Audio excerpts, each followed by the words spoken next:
করুণার আধার তুমি, চিরমহিয়ান তুমি, দিয়েছ নাজাতের আল কোরআনুল কারীম। আউযু বিল্লাহি মিনাশ শাইতানির রাজীম। বিসমিল্লাহির রহমানির রহিম। ইয়া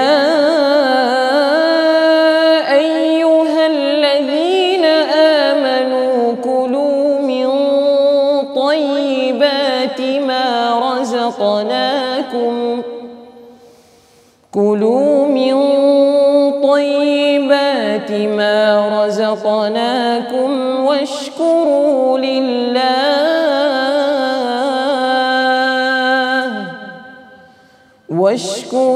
لله إن كنتم إياه تعبدون.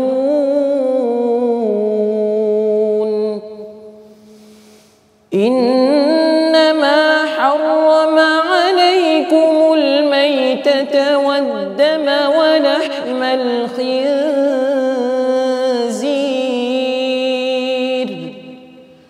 ولحم الخنزير وما أهل به لغير الله فمن اضطر غير باغ ولا عاد فلا إثم عليه إن الله غفور رحيم. صدق الله العظيم. القرآنul কারীম। আসসালামু আলাইকুম ওয়া রাহমাতুল্লাহি ওয়া বারাকাতুহু। বিসমিল্লাহ ওয়ালহামদুলিল্লাহ ওয়াসসালাতু ওয়াসসালামু আলা আতাম্মানিল আকমালানিল মুতালাজিমান ওয়া আলা আলিহি ওয়া সাহবিহি আজমাইন সুম্মা আম্মা বা'দ। দর্শক, আপনাদের সকলকে অনেক অনেক প্রীতি ও মোবারকবাদ জানাচ্ছি। আজকের এই মোবারক আয়োজন কোরআনুল কারীম। এনটিভির নিয়মিত প্রতিদিনের এই আয়োজনে কোরআনুল কারীম থেকে ধারাবাহিকভাবে আমরা তাফসির করে থাকি। আজকের এই অনুষ্ঠানে আমরা কোরআনুল কারীমের সূরাতুল বাকারায়ের 172 এবং 73 নং আয়াতে কারীমার আমরা তেলাওয়াত শুনলাম। চলুন আমরা তাফসিরে চলে যাচ্ছি। যেই আয়াতে কারীমার তেলাওয়াত আমরা শুনেছি, যদি আজকে আমরা মনোযোগ সহকারে এই বিষয়টা মানার চেষ্টা করি, সওয়াব হবে এত বেশি, খয়রুন লাকা মিন আন তুসাল্লিয়া আলফু রাকাআহ। একটি আয়াতও যদি আমরা বোঝার চেষ্টা করি, 1000 রাকাত নামাজের চাইতে বেশি সওয়াব আল্লাহ তাআলা দান করবেন। সুবহানাল্লাহ বিহামদি।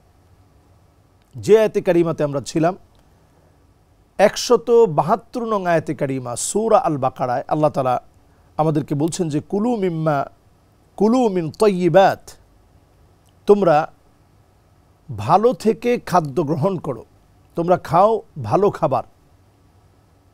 এরপরে আল্লাহ রাব্বুল আলামিন বলছেন যে মা রাযাকনাকুম, যেটা তোমাদেরকে রিজিক হিসাবে দেওয়া হয়েছে সেখান থেকে ভালো ভালো খাবার খাও। আপনার উপার্জন হালাল হতে হবে। আল্লাহ রাব্বুল আলামিন এই আয়াতে কারীমাতে সেটা পরিষ্কারভাবে আল্লাহ তাআলা বুঝিয়ে দিলেন। আল্লাহ রাব্বুল আলামিন বলছেন ওয়াশকুরু লিল্লাহ, ভালো খাবার খাওয়ার পর আল্লাহ শুকরিয়া আদায় করো, শুকরিয়া আদায় করতে শিখো। আমরা অনেক সময় বেমালুম এটা ভুলে যাই যে আল্লাহ তাআলা আমাদেরকে খাইয়েছেন। মাঝে মাঝে আমরা যখন হসপিটালে যাই, কত মানুষ অভুক্ত অবস্থায় আছে, তো খাওয়ার পরেই আল্লাহ তাআলা কেন শুকরিয়ার কথা বললেন? ওয়াশকুরু লিল্লাহ, তোমরা আল্লাহর শুকরিয়া আদায় করো, ভালো খাবার খাও, হালাল খাবার ভক্ষণ করো, কষ্টার্জিত উপার্জন দিয়ে তোমরা ভালো ভালো খাবার খাওয়ার পর ওয়াশকুরু লিল্লাহ, আল্লাহর শুকর গুজারি আদায় করো, কৃতজ্ঞতায় অবনমিত হও, নিজেকে আল্লাহর সামনে সারেন্ডার করে ফেলেন। নবীজি সাল্লাল্লাহু আলাইহি সাল্লাম ছোট্ট একটা দোয়ার কথা বলেছেন। খাবার খাওয়ার পর আমরা যদি এই দোয়াটা পড়ি, নবীজি বলেছেন যে আলহামদুলিল্লাহিল্লাযী আত'আমানি হাযা আত-তা'আম ওয়া রাযাকানিহি মিন গায়রি হাওলিন মিন্নি ওয়ালা কুওয়াহ। এই দোয়াটুকুন যদি কেউ পড়ে খাবার খাওয়ার পর, আল্লাহ তাআলা এত খুশি হন,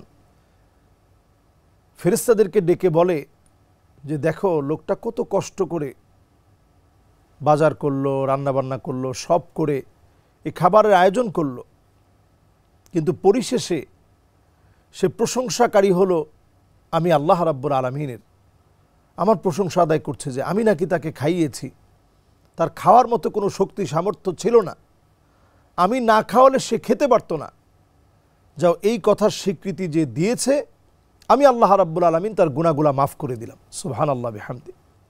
তাহলে খাবার খাওয়ার পরেও আল্লাহর শুকরগুজারি আদায় করা, খাবার খাওয়ার পরেও আল্লাহর শুকরিয়া আদায় করে আমরা আমাদের নিজেদের গুনাহগুলো মাফ করিয়ে নিতে পারি। মানুষের দোয়া অনেক সময় কবুল হয় না।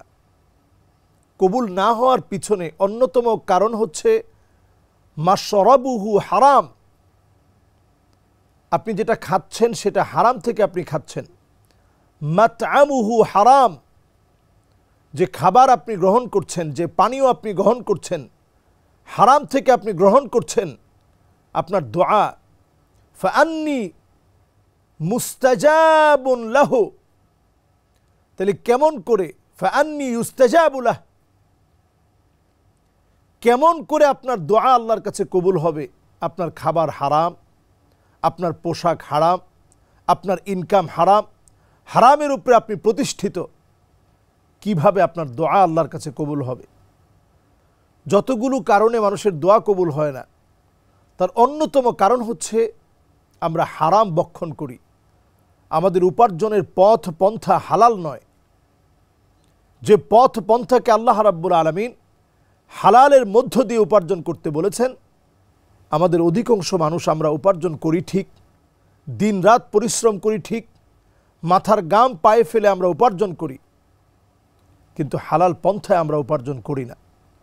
আল্লাহ রাব্বুল আলামিন এর জন্য বারবার আমাদেরকে সতর্ক করেছেন। কোরআনুল কারীমে তাফসীর করার ক্ষেত্রে সিয়াক সাবাকের বড় প্রয়োজন। আগের অংশের সাথে পরের অংশের একটা মিল থাকে। আমরা পূর্বের পর্বে আমরা বলেছি যে হালাল বক্ষণ করা, ওই আয়াতে কারিমাগুলোতেও আল্লাহ তাআলা হালাল বক্ষণের কথা বললেন। আবার এখানে এসে রিপিট করে আল্লাহ তাআলা জানিয়ে দিলেন শুধু হালাল বক্ষণ না, যে খাবারটা খাচ্ছেন সেটা হয়তো হালাল সার্টিফাইড লেখা, এই হালালের কথা আল্লাহ তাআলা বলেননি। এই হালাল তো থাকবেই, প্রকারান্তরে আপনার যে ইনকামের পথ পন্থা রয়েছে সেটাকে আপনাকে হালাল করতে হবে। এরপরে আল্লাহ রাব্বুল আলামিন আমাদেরকে পরিষ্কারভাবে জানিয়ে দিলেন ইন কুনতুম ইয়াহু তা'বুদুন, যদি তারা বুঝতো তাহলেই আল্লাহ রাব্বুল আলামিনের ইবাদত বন্দিগি করত। আমরা যদি বুঝতাম তাহলেই আমরা ইবাদত বন্দিগিতে আল্লাহ রাব্বুল আলামিনকে আমরা স্মরণ করতাম। খাবারের সময় স্মরণ করা, চলতে গিয়ে স্মরণ করা, ঘর থেকে আপনি বের হচ্ছেন, একটু পড়ে নেন লা হাওলা ওয়ালা কুওয়াতা ইল্লা বিল্লাহ, বিসমিল্লাহি তাওয়াক্কালতু আলাল্লাহ। আল্লাহ রাব্বুল আলামিন আমাদেরকে 172 নং আয়াতে কারিমাতে আল্লাহ তাআলা শেষে এসে আবারও স্মরণ করিয়ে দিচ্ছেন ইন কুনতুম ইয়াহু তা'বুদুন, যদি সত্যি তোমরা কেবল আল্লাহকেই ইবাদতের মানদণ্ডে যদি শুধু আল্লাহকেই বসাতে পারতে, শুধু যদি আল্লাহরই ইবাদত করতে পারতে, আল্লাহ তাআলা কেমন যেন আমাদেরকে বুঝিয়ে দিচ্ছেন যে বান্দা হিসেবে যে যত বেশি আল্লাহর সামনে নত হবে সে তত বেশি আল্লাহর কাছে আবেদ হবে, তত বেশি আল্লাহর কাছে ইবাদত গুজার হিসেবে আল্লাহর কাছে প্রমাণিত হবে। আর আল্লাহ রাব্বুল আলামিন আপনি যা করবেন, যতটুকু ইবাদত করবেন, আল্লাহ তাআলা কখনো এটাকে মুছে দিবে না। আল্লাহ রাব্বুল আলামিন আতিয়াব ওয়া আকসার, যতটুকুন আপনি করেছেন এর চাইতে অনেক অনেক অনেক উত্তম রূপে আল্লাহ তাআলা প্রতিদান দান করবেন। সেদিন মানুষেরা তাদের জান্নাতের বাড়ি দেখে, ঠিকানা দেখে তারা বলবে যে আল্লাহ এত বড় নিয়ামত দিলেন, ফানিআমা আজরুল আমিলিন, আল্লাহ সামান্য সামান্য কাজ করেছি, কত বিশাল প্রতিদান আল্লাহ আপনি দিয়েছেন। যদি আমরা এটা বুঝতাম, উপলব্ধি করতাম, তাহলে অবশ্যই আমরা আল্লাহর ইবাদতে আমরা নিজেকে সব সময় সঁপে দেওয়ার চেষ্টা করতাম। আল্লাহ তাআলা পুরো সময়টা আপনার কাছ থেকে চান না। সাআতা ওয়া সাআহ, দুনিয়ার জন্য আপনি একটা সময় দিয়েছেন, কয়েকটা ঘন্টা দিয়েছেন, খানিকটা সময় হলেও আখিরাতের জন্য আপনি ব্যয় করতে শিখেন। যদি আপনি এতটুকুন ব্যয় করতে পারেন, আপনি আল্লাহর কাছে অত্যন্ত প্রিয় হবেন। 172 নং আয়াতে কারিমার পরে ধারাবাহিক আজকের এই কোরআনুল কারীম অনুষ্ঠানে আমরা পরের আয়াতে কারিমাতে আমরা যাচ্ছি। আল্লাহ রাব্বুল আলামিন পরের আয়াতে কারিমাতে আল্লাহ রাব্বুল আলামিন আমাদেরকে জানিয়ে দিচ্ছেন, অত্যন্ত গুরুত্বপূর্ণ এটি, ইন্নামা হাররামা আলাইকুমুল মাইতাতা ওয়াদ-দাম। আল্লাহ তাআলা মৃত কোনো যে সমস্ত পশুগুলো আছে, যেগুলোকে আল্লাহ তাআলা আমাদের জন্য হালাল করেছেন, সেটা গরু হোক, সেটা মহিষ হোক, ছাগল, ভেড়া, মহিষ, উট, দুম্বা, যাই হোক না কেন, যেগুলোকে আল্লাহ তাআলা হালাল করেছেন, এই হালাল বস্তুগুলোকে আপনাকে ততক্ষণ হালাল রাখা হয়েছে যতক্ষণ এটা জীবিত আছে। এটাকে যাবে করার পরে আপনার জন্য এটা ভক্ষণ করা হালাল হবে। কিন্তু এর পূর্বে যদি এই প্রাণীটা মারা যায়, তাহলে ওই মৃত প্রাণীর গোশত আপনি ভক্ষণ করতে পারবেন না। আপনার জন্য এটা খাওয়াকে নিষিদ্ধ করা হয়েছে, হারাম করা হয়েছে। তবে হ্যাঁ, জীবন এমন অবস্থায় পৌঁছেছে যে আপনার প্রাণ বের হয়ে যাবে, এটাকে বলে হালাতুল ইদতিরারি।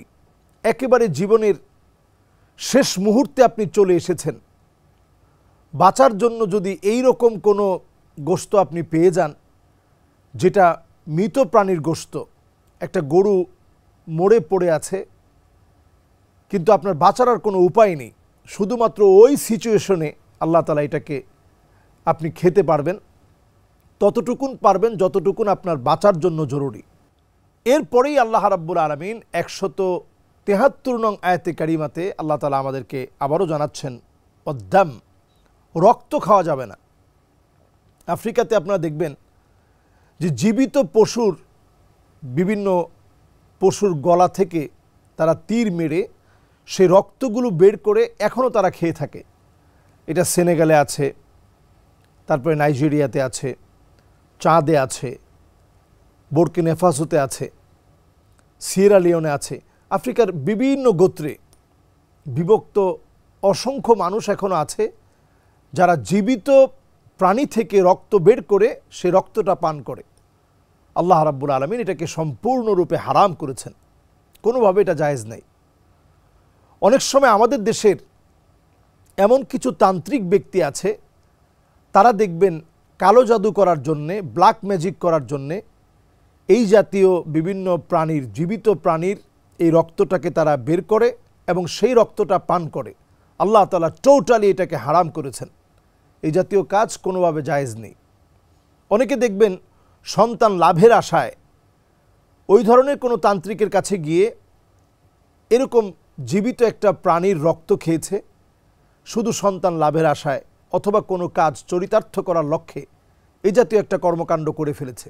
আল্লাহ তাআলা টোটালি এটাকে হারাম করেছেন। এরপরে আল্লাহ রাব্বুল আলামিন বলছেন, ওয়ালাহমাল খিনজির, শূকরের গোশতকে আল্লাহ রাব্বুল আলামিন চিরদিনের জন্য হারাম করেছেন। আপনি একেবারে মৃত্যুর দ্বার প্রান্তে আছেন, ওই অবস্থাতেও নিজেকে বাঁচানোর জন্য হলেও মৃত প্রাণীর গোশত খেলেও কিন্তু শূকরের গোশত আপনি খেতে পারবেন না। টোটালি এটা মানুষের জন্য সারা জীবনের জন্য আল্লাহ তাআলা হারাম করে দিয়েছেন। এবং বিষাক্ত বিষক্রিয়া শরীরের মধ্যে যে টক্সিনগুলো তৈরি হয়, এটা এত বেশি পরিমাণ তৈরি হয় এই শূকরের গোশতের কারণে, যেটা সায়েন্টিফিকভাবে এখন প্রমাণিত। আল্লাহ রাব্বুল আলামিন এটা পুরোপুরি আমাদের জন্য হারাম করেছেন। ইন্নাল্লাহা তাইয়্যিব লা ইয়াকবালু ইল্লা তাইয়্যিবা, আল্লাহ তাআলা নিজে তিনি পুত পবিত্র, পবিত্র গোশত ছাড়া, পবিত্র ইনকাম ছাড়া, ভালো খাবার ছাড়া আল্লাহ রাব্বুল আলামিন অন্যটা পছন্দ করেন না। এজন্য আপনাকে আল্লাহ তাআলা খাওয়াবেন, ভালো খাবার ছাড়া আল্লাহ তাআলা আপনাকে খাওয়ান না। আপনি যদি কল্পনা করেন যে একটা কতটা পিওর মধু আল্লাহ তাআলা আপনাকে খাওয়ান, সেটা আমরা দূষিত করে ফেলি নানাভাবে, বিভিন্ন চিনি দিয়ে, বিভিন্নভাবে অনেক সময় নিজেরাই মধু তৈরি করি। অথচ আল্লাহ রাব্বুল আলামিন যেই মধু আপনাকে খাওয়াচ্ছেন, একটাবার চিন্তা করেন যে আল্লাহ তাআলা কোন খাবার আপনাকে খাওয়াতে চান। যদি কোনো ক্রমে ভুল করে যদি কোনো মৌমাছির পায়ের মধ্যে ময়লা লেগে যায়, সে ঢোকার জন্য চেষ্টা করে, সেখানে একটা ব্যাটালিয়ন থাকে তার ঘরের সামনে, রানী মৌমাছির কাছে অনুমতি চায় যে তার পায়ে তো ময়লা আছে, তাকে বের করে দিই। রানী মৌমাছি বলে যে তাকে বের করে দাও, এবং দেখা যায় লম্বা একটা সময় এই মৌমাছিটা বাহিরে ঘুরে ফিরে পরিষ্কার হওয়ার চেষ্টা করে আবার আসে। আসার পরে আবারও যখন দেখে পায়ের মধ্যে ময়লা লাগা আছে, আবারও তাকে বের করে দেওয়া হয়। তৃতীয়বারও তাকে বের করে দেওয়া হয়। চতুর্থবারও যদি সেই ময়লা অবস্থায় আসে তাহলে তাকে মেরে ফেলা হয়। তাহলে চিন্তা করেন কি পরিমাণ ছোট্ট একটা মৌমাছির ভিতরে আল্লাহ তাআলা যা দিয়ে রেখেছেন, কতটা পিওর মধু আল্লাহ তাআলা আপনাকে খাওয়াচ্ছেন। আল্লাহ তাআলা বোঝাচ্ছেন কোনোভাবেই হারাম কোনো কিছু আমি আমার গোলামদের জবানের ভিতরে, জিহ্বার ভিতরে, তার ভিতরে ঢুকবে এমন কোনো খাবার হারাম হিসাবে যাবে, আমি আল্লাহ তাআলা তা হতে দেব না। কিন্তু আমরা শূকরের গোশত মুসলিম হিসাবে না খেলেও আমরা সুদ খাচ্ছি অবলীলায়, আমাদের ইনকামকে আমরা হারাম বানাচ্ছি। আল্লাহর কসম, যারা ইনকামকে হারাম বানাচ্ছেন, আল্লাহ তাআলা কিয়ামতের দিন আপনাদের দিকে তাকাবেন না, আপনাদের দিকে রাগান্বিত হয়ে তাকাবেন, আপনাদেরকে দয়া করবেন না, মায়া করবেন না। যারা নিজেদের একটু সুখের জন্যে হারাম খাচ্ছেন, এমনও বলা হয় আখিরাতেরটা আখিরাতের সময় দেখা যাবে, এখন দুনিয়ারটা পেয়ে নেই।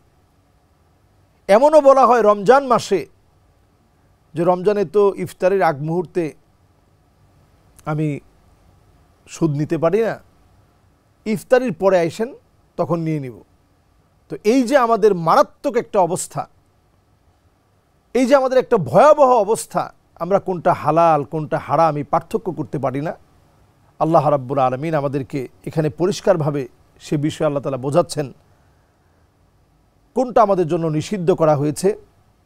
সেই নিষিদ্ধ তালিকা আল্লাহ তাআলা পেশ করলেন, কোনগুলো আমরা খেতে পারবো না।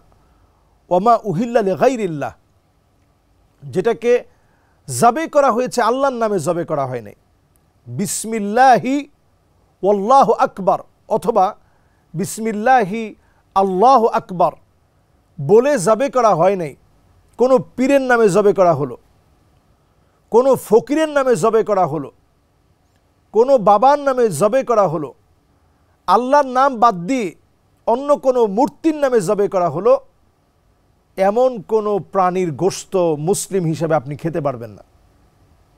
আমার খুবই মনে পড়ে, গত বছর দক্ষিণ কোরিয়া যখন যাচ্ছিলাম, আমি দেখতেছিলাম যে সবাই ফ্লাইটের মধ্যে যার যার মতো খাচ্ছে, কিন্তু আপনি মুসলিম হিসাবে যখন তাদেরকে আগ থেকে বলে রাখবেন আপনার খানাটা টোটালি ডিফারেন্ট, আপনার খানাটা টোটালি ডিফারেন্ট হিসাবে তারা পেশ করবে। সেখানে আমি অবাক হলাম, আমার খানাটা দেখার পরে সবাই অনেকেই অবিচল হয়ে গেল যে ওনার খানাটা হালাল খানা, এবং ঘোষণা করা হচ্ছে যে ওনাকে হালাল খানা দেওয়া হচ্ছে। কিন্তু আশেপাশে অনেকেই তখন দেখলাম বারবার বলতেছে যে আমাকেও হালালটা দাও। তা আমি চিন্তা করলাম যে আমরা খাবারের ক্ষেত্রে শূকরের গোশত অথবা এর চর্বি এগুলা মিশ্রিত হয় কি না, এজন্য হালাল খাবার আমরা প্রত্যেক মুসলিম হিসেবে আমরা খুঁজে থাকি, অন্তত চেষ্টা করি। কিন্তু বড়ই আফসোস, আমার পকেটের ভিতরে যে ডলারগুলো আছে, অসংখ্য মানুষ এটা চিন্তা করি না যে আমার ইনকামটা হালাল না।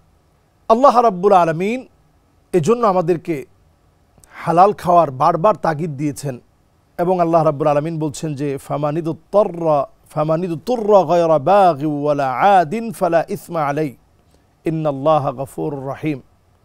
যদি এমন হয় আপনি মৃত্যুর দ্বার প্রান্তে উপনীত হয়েছেন, বাঁচার আর কোনো অবস্থা নেই, সে অবস্থাতে আপনি যদি মৃত প্রাণীর গোশত ভক্ষণ করে ফেলেন, কষ্টে পড়ে যদি ভক্ষণ করে ফেলেন, আল্লাহ তাআলা সেটা মাফ করে দিবে। ইন্নাল্লাহা গফুরুর রহিম, আল্লাহ রাব্বুল আলামিন ক্ষমাশীল, তিনি দয়ালু। কোরআনুল কারীম আপনি পড়লেই দেখবেন বারবার আল্লাহ তাআলা দয়ার কথা বলেছেন, গুনাহগারদেরকে বারবার আল্লাহ তাআলা ফিরে আসার কথা বলেছেন। আজকের অনুষ্ঠানের শেষ কথা এটি, আসুন আমরা আল্লাহ রাব্বুল আলামিনের কাছে সবসময় মাফ চাই, ক্ষমা চাই এবং খাবারের পরে আল্লাহ শুকরিয়া আদায় করি, হালাল ভক্ষণের চেষ্টা করি। আল্লাহ তাআলা আমাদেরকে তৌফিক দান করুক। আজ এ পর্যন্ত। আগামী পর্বে ধারাবাহিক কোরআনুল কারীমের তাফসীর অনুষ্ঠানে আল্লাহ তাআলা আমাদেরকে আবারও দেখার সুযোগ করে দিক, আমাদেরকে সুস্থ রাখুক নিরাপদে। আসসালামু আলাইকুম ওয়া রাহমাতুল্লাহি ওয়া বারাকাতুহু। করুণার আধার তুমি দিয়েছ, সত্যের বাণী অসীম, চিরমহিয়ান তুমি দিয়েছ নাজাতের আল কোরআনুল কারীম।